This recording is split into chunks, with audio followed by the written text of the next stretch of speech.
Hello everyone. So this is a paper published regarding a research paper और ये जो research topic है comparative analysis of theoretical and practical examination that impact the academic performance of Pune University college students. So here I'm going to explain regarding the this course that is postgraduate diploma in higher education which is related to the research course और इसमें जो है education topic पे मैंने जो अपना research किया है ये बीएचयू और दिल्ली यूनिवर्सिटी के जो फैकल्टीज़ होते हैं उनसे अप्रूवल लेके किया है। उसके बाद इसको जो पब्लिश करने के बाद पब्लिश का एक अलग ही प्रोसेस होता है। देन पब्लिश करने के बाद जो भी इसमें जो रिजल्ट्स है उसको मैंने इस वीडियो में डिस्कस करने की कोशिश की है। तो इसमें जो है ना सबसे पहले जो एब्स्ट्रैक्ट है ये एब्स्ट्रैक्ट इसका पूरा कंप्रेशन जो है पूरे टॉपिक का और जो इस रिसर्च का उसका है। तो ये जो इंट्रोडक्शन का पार्ट भी इंक्लूड करता है, रिजल्ट का पार्ट भी इंक्लूड करता है इसमें। देन एजुकेशन जो है एक प्रोसेस है, ऑब्वियसली बहुत इंपॉर्टेंट प्रोसेस है जिसमें हमारी सोसाइटी या फिर उसमें जो स्टूडेंट है ऑब्वियसली अगर ये दोनों इन्वॉल्व है तो हमारा जो फ्यूचर है सोसाइटी का वो डिसाइड होता है। तो एजुकेशन एक बहुत इंपॉर्टेंट टॉपिक है और इसमें थ्योरेटिकल नॉलेज और जो प्रैक्टिकल नॉलेज है उसकी कितनी इंपॉर्टेंस है, किस सब्जेक्ट में जो स्टूडेंट है वो कैसा बिहेव कर रहा है, चाहे वो कॉलेज का स्टूडेंट हो या फिर हम उसे स्कूल का स्टूडेंट को लेके कंपेयर करें। तो एजुकेशन जो है बेस्ट लाइफ को अब फ्यूचर में अपने गोल्स को अचीव करने का एक बेस्ट सक्सेसफुल एक मोड होता है, एक तरीका होता है जो एजुकेशन के थ्रू ही होके जाता है। तो एजुकेशन ऑब्वियसली बहुत इंपॉर्टेंट है और इसके एजुकेशन में जो भी ये टॉपिक है, आप अगर मेरा नाम लेके ये टॉपिक भी इसको आप सर्च करोगे ना तो आप इसको ये ऑनलाइन आपको अवेलेबल मिल जाएगा। ये ऑलरेडी पब्लिश्ड है, ठीक है। तो साइट पे जो भी IJIRT की जो साइट है उस पर ये पब्लिश्ड है। Then education is what allows a society increase and each student, और ये सोसाइटी में जो है रिस्पॉन्सिबल है, अलाउ करता है स्टूडेंट को ग्रो करने के लिए। लेकिन तब ग्रो करता है स्टूडेंट जब एजुकेशन में वो एक पॉजिटिव तरीके से आगे बढ़ता है। आई मीन जब वो सक्सेसफुल होता है या फिर उसके मार्क्स अच्छे आते हैं। मार्क्स अच्छे आने का मतलब ये नहीं है कि उसको वो जो स्टूडेंट है उसकी ग्रोथ जो है हमेशा अच्छी ही होगी। हर तरह की पॉसिबिलिटीज़ हो सकती है। अगर मार्क्स अच्छे आने के बाद उसे पता है कि उसे अप्लाई कहाँ करना है, कहाँ पर उसे सक्सेस मिलेगी, वो उस तरीके की चीज़ों को लेके जो सोसाइटी में जो उसका इम्पैक्ट पड़ता है उसी चीज़ को एनालाइज किया गया है। तो ऑब्वियसली एजुकेशन में जो है हमारा करिकुलम है और जो सब्जेक्ट्स हैं उसके दो तरह के इन्वॉल्वमेंट होते हैं, दो तरीक़ों से पढ़ाया जाता है। एक होता है थ्योरेटिकल और दूसरा होता है प्रैक्टिकल। देन थियोरेटिकल में क्या है, 90% स्टूडेंट्स जो है यही थियोरेटिकल प्रोसेस को अपनाते हैं, जिसमें जो एवरेज है, बिलो एवरेज और अबव एवरेज, उनका परफॉर्मेंस को देखा गया है और उसको क्लियरली एनालाइज किया गया है। देन प्रैक्टिकल वर्क में उनकी जो है एक प्रिसाइज लर्निंग होती है। मैंने एक पर्टिकुलर एक मेजरमेंट, आप जब आप अगर पानी को किसी बीकर में या फिर किसी प्रैक्टिकल लैब में उसको यूज़ करेंगे प्रैक्टिकल करने के लिए, तो आप ऑब्वियसली उसको मेज़र करेंगे। तो मेज़र करने में क्या होता है ना, आप एक पर्टिकुलर उसको एक अमाउंट ले रहे हैं, एक क्वांटिटी ले रहे हैं, क्वालिटी नहीं ले रहे हैं, ठीक है। तो वो चीज़ डिफ़र करती है यहाँ पे। देन उसके बाद hands on motive for self learning. तो यहाँ पर जो है सेल्फ लर्निंग की बात आती है, तो वो थ्योरेटिकल में और प्रैक्टिकल में आप कैसे अचीव करते हो। जैसे अगर आप थ्योरेटिकल के सब्जेक्ट्स लोगे, सपोज हिस्ट्री है या फिर इंग्लिश है, लैंग्वेज वाले सब्जेक्ट्स हैं, ये थ्योरेटिकल सब्जेक्ट्स होते हैं, राइट। तो इसमें आप अपना हैंड्स ऑन एक्टिव मोटिव और सेल्फ लर्निंग कैसे कर सकते हो, कैसे करोगे, वो आपके ऊपर डिपेंड करता है। या तो कोई प्रोजेक्ट करके भी कर सकते हो, या तो जो प्रैक्टिकल वाले जो सब्जेक्ट्स होते हैं, जैसे मैथ्स का सब्जेक्ट है या बायोलॉजी का सब्जेक्ट है या साइंस का सब्जेक्ट है, इसी में प्रैक्टिकल्स अलग होते हैं जो थ्योरी के सब्जेक्ट से, उसके एस्पेक्ट से बहुत डिफर करते हैं। देन उसके बाद प्रैक्टिकली जो है आप कैसे एक स्टूडेंट जो है एक सेम टास्क को, दो तरह के टास्क होते हैं। अगर एक क्वेश्चन को प्रैक्टिकली किसी और वे में भी कर सकते हैं, दूसरे क्वेश्चन को प्रैक्टिकली दूसरे वे में भी कर सकते हैं। तो ये उसके स्किल के ऊपर भी डिपेंड करता है। तो प्रैक्टिकल में स्किल भी बहुत इंपॉर्टेंट होता है। लेक्चर मेथड जो है आजकल बहुत बच्चे जो है वो उसको बोरिंग समझने लगे हैं एक ही तरीके का। तो उसमें जो है कॉन्सेप्ट को यूज़ करने के लिए किस तरीके का प्रैक्टिकली जो इम्प्लीमेंटेशन है किया जा रहा है, वो बच्चों के एटीट्यूड को चेंज करता है। देन असाइनमेंट वर्क के बारे में बताया गया है। देन प्रैक्टिकल वर्क, तो इसमें सबसे पहला जो है इंट्रोडक्शन का पार्ट जो है टेक्नोलॉजी के साथ साथ जो भी हमारी थ्योरेटिकल एस्पेक्ट होती हैं, सपोज एग्जांपल यहाँ पे लिया है स्विमिंग का, तो स्विमिंग आपको कब आएगी, सिर्फ पढ़ने से नहीं आएगी, वो आपको प्रैक्टिकली अचीव करके देखना होगा। ड्राइविंग लाइसेंस बनाने के लिए आप ड्राइविंग सीखते हो, तो सिर्फ ड्राइविंग आपको थ्योरेटिकल पता होना चाहिए कि किस साइन का मतलब कौन सी जगह पे किस चीज़ का मतलब क्या है, और जब आप चला रहे हो तो वो प्रैक्टिकल नॉलेज अलग है। तो इसी तरीके से यह जो प्रैक्टिकल नॉलेज है और थ्योरेटिकल नॉलेज है कितना इम्पैक्ट डालती हैं और किस बच्चे पे किस तरीके से प्रोग्रेस करने में हेल्पफुल है, उसके बारे में बताया गया है। देन रिव्यू ऑफ लिटरेचर है। रिव्यू ऑफ लिटरेचर में ऑब्वियसली इससे रिलेटेड जो भी पहले काम हो चुके हैं उस चीज़ को मैंने इंक्लूड किया है। देन मेथोडोलॉजी, यहाँ पे रिसर्च डिज़ाइन किया है मैंने। रिसर्च में मैंने कुछ यूनिवर्सिटीज़ के बच्चों को लिया है, जहाँ पर कॉलेजेस के बच्चे हैं, उनको मैंने उनके क्वेश्चनरी से उनके व्यूज़ जानने की कोशिश की है पर्टिकुलर सब्जेक्ट की। देन उस पे बेस मैंने अपने आंसर का एनालिसिस किया है स्टैटिस्टिकल वे में।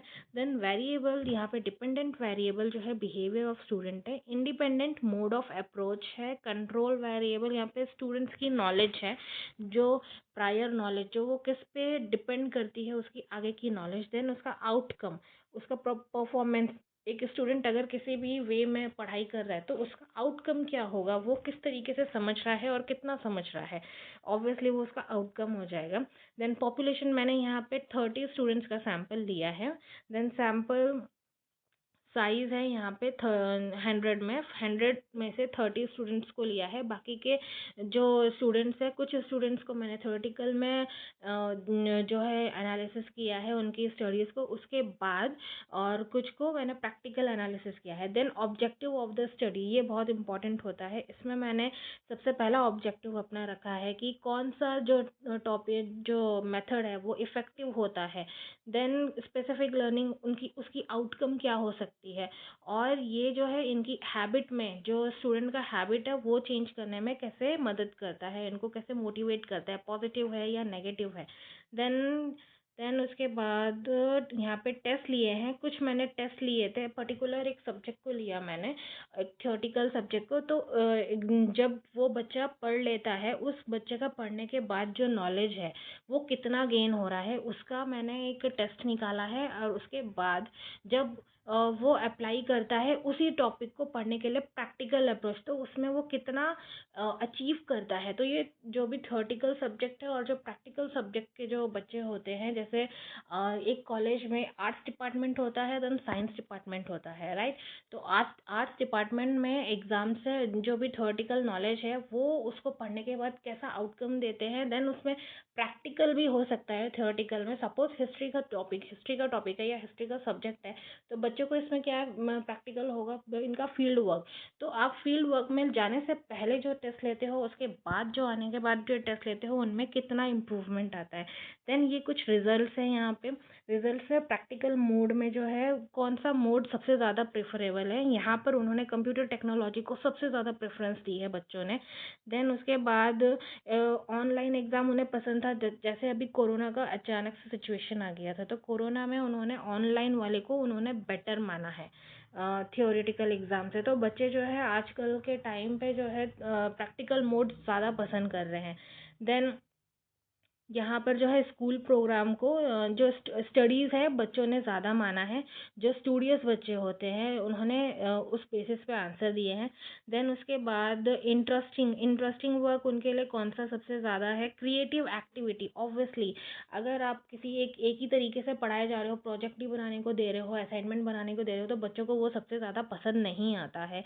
उन लोग को क्रिएटिव वर्क ज़्यादा पसंद आता है। सपोज़ अगर आपने उन्हें बोला है कोई भी हैंड बैग बनाओ, तो हैंड बैग बनाओ इसका मतलब ये नहीं है कि वो कपड़े से ही बनाएंगे, वो किसी भी चीज़ से बना सकते हैं। कोई भी वेस्टफुल मटेरियल, जैसे कोई भी गत्ता है या फिर कोई भी न्यूज़पेपर है, उससे बना सकते हैं।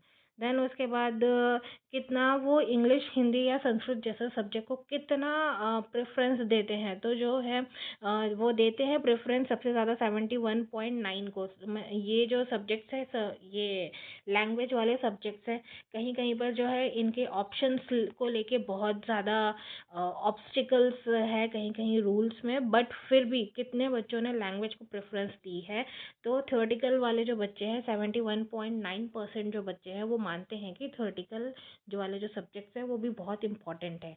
देन उसके बाद थ्योरेटिकल मोड जो है वो कितने बच्चे 50% बच्चे जो है मानते हैं कि थ्योरेटिकल भी इम्पॉर्टेंट है और प्रैक्टिकल भी इम्पॉर्टेंट है, राइट। तो देन यहाँ पे कुछ कैलकुलेशंस हैं जो कि कैलकुलेशन मैंने ऑक्सीमीटर कैलकुलेशन जो है हेल्थ चेकअप असाइनमेंट जो थ्योरेटिकल ये प्रैक्टिकल एग्जाम में होता है साइंस में, उस बेसिस पे किया है।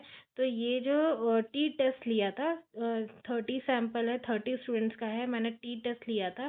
टी टेस्ट में इसमें जो इसका रेस्पॉन्स आया है ये टेबल वैल्यू से कैलकुलेट करके कि हाइपोथेसिस में कौन सा वैल्यू ज़्यादा एक्सेप्ट है कौन सा रिजेक्ट है। तो प्रैक्टिकल वाले में यहाँ पर है एनालिसिस ऑफ स्टैटिस्टिकल डाटा। इस अगर आप देखोगे कि ये वाला जो पार्ट है ग्राफिकल पार्ट, यहाँ पर प्रैक्टिकल और थ्योरेटिकल जो कैटेगरी है, ये category 1, category 2, category 3, category 4, right. यहाँ पर क्या बोला गया है, कलेक्टेड डाटा प्री टेस्ट, जो कैटेगरी 1 है वो प्री टेस्ट का जो है वैल्यू है जब एग्ज़ाम प्रैक्टिकल एग्ज़ाम है और ये लार्जर कैलकुलेट हुआ है। तो कैटेगरी 1 जो है वो लार्ज है जो प्री टेस्ट की वैल्यू है। देन कैटेगरी 2 है, कैटेगरी 2 में जो पोस्ट टेस्ट, कैटेगरी 2 जो है पोस्ट टेस्ट के अकॉर्डिंग है। एंड कैटेगरी 3 जो है collected data from pre test of the theoretical exam. और जो कैटेगरी 4 है यहाँ पर कलेक्टेड डाटा पोस्ट टेस्ट जो प्रैक्टिकल एग्जाम। तो प्री टेस्ट के 2 है और पोस्ट टेस्ट के 2 है। यहाँ पर ये जो बच्चों के रेस्पॉन्सेज है उस बेसिस पे ये ग्राफ निकाले गए हैं। जितने बच्चों ने जो एग्ज़ाम का प्री टेस्ट में कैटेगरी 1 है और कैटेगरी 2 में जो pre test theoretical exam, category 1 का जो थ्योरेटिकल एग्जाम का प्री टेस्ट है, कैटेगरी 2 जो है प्रैक्टिकल एग्जाम का प्री टेस्ट है। देन कैटेगरी 3 जो है थ्योरेटिकल एग्जाम का पोस्ट टेस्ट है, कैटेगरी 4 जो है प्रैक्टिकल एग्जाम का पोस्ट टेस्ट है। तो ये उस बेसिस पे है ये ग्राफ। देन उसके बाद यहाँ पर मेन कंक्लूजन जो निकला है वो ये निकला है कि हाँ, जो भी प्रैक्टिकल एग्ज़ाम है और थ्योरेटिकल एग्ज़ाम है इन दोनों के कंपेयर किया जाए तो प्रैक्टिकल एग्ज़ाम जो है ज़्यादा मायने रखता है थ्योरेटिकल एग्ज़ाम से। तो प्रैक्टिकली जो बच्चों को है ज़्यादा चीज़ें समझ में आती हैं और उनका जो वे ऑफ प्रेजेंटेशन है, उनकी जो परफॉर्मेंस है, पर्सनैलिटी है, उस बेसिस पे चेंज भी होती है, जो उनमें पॉजिटिव चीज़ें जो है उनको पॉजिटिव तरीके से मोटिवेट करती है प्रैक्टिकल चीज़ें। तो यहाँ पर जो है और कौन सा बच्चा जैसे एवरेज बच्चा है या बिलो एवरेज है या फिर उससे अबव एवरेज वाला जो बच्चा है वो कैसे लर्न कर सकता है। तो जो अबव एवरेज वाला बच्चा है वो ऑब्वियसली प्रैक्टिकल वे में ही वो चूज़ करता है सारी चीज़ें। जो एवरेज है वो थ्योरेटिकल करेगा, ज़्यादा प्रैक्टिकल नहीं करेगा, ज़्यादा थ्योरेटिकल करेगा। और जो बिलो एवरेज है वो ज़्यादा थ्योरेटिकल में ही जाएगा क्योंकि उसको पहले चीज़ें समझ नहीं होगी, देन उसके बाद वो उस चीज़ से आगे बढ़ेगा प्रैक्टिकल में। तो ये एक पब्लिश पेपर है जो कि कंपैरेटिव एनालिसिस है थ्योरेटिकल स्टडीज़ और जो भी प्रैक्टिकल स्टडीज़ का, और ये कॉलेजेस पे बेस्ड है। तो इस टॉपिक को मैंने पब्लिश किया है। होप ये आपके लिए हेल्पफुल हो। Thank you.